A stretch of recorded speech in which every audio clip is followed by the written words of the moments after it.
And that little bit of light back there is useful because it gives us the far edge, and it kind of cuts the space in between that brush up on top.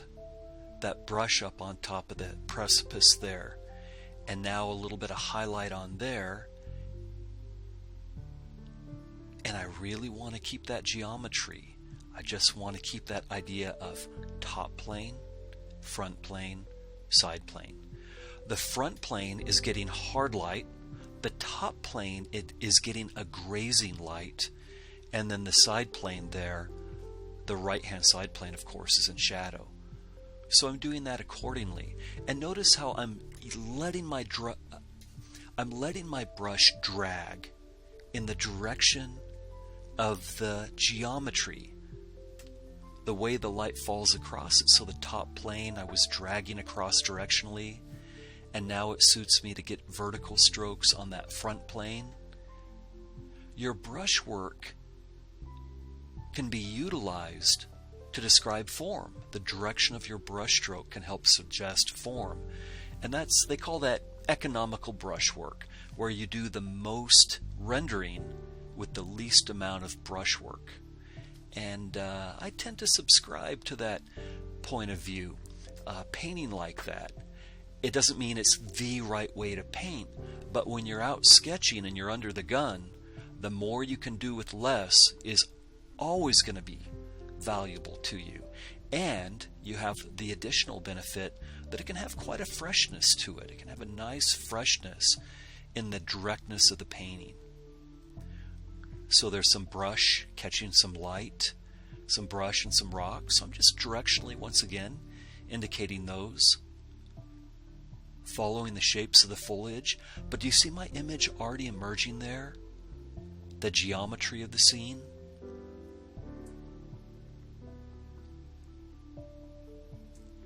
Now I've got some darks up on top, and those are very important accents. So it's time to drop those in.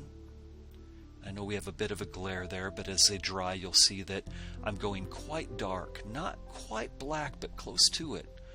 Basically, I'm starting to put in my darker darks here.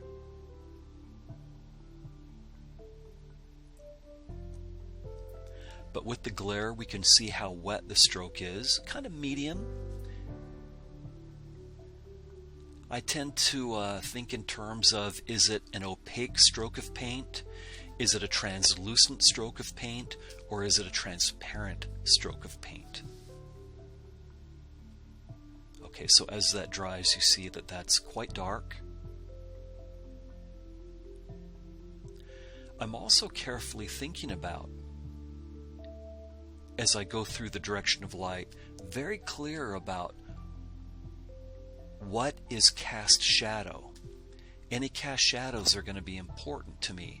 That dark shape on the bottom left is a cast shadow from a rock that's just right at the edge of the frame. And so cast shadows give us a good quality of sunlight.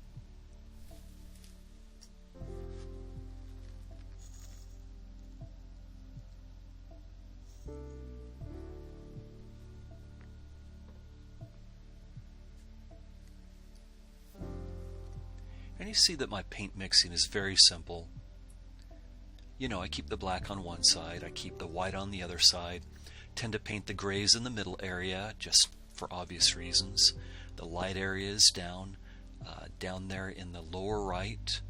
And so I'm just, helps me think in terms, kind of light, middle, and dark. Keeps things simple. So anywhere where there are light accents, little sprinkling of detail. Well, I'm just using the corner of my brush there. Maybe one edge of the stroke is meant to be hard edge and the other edge is meant to graduate or turn around a corner.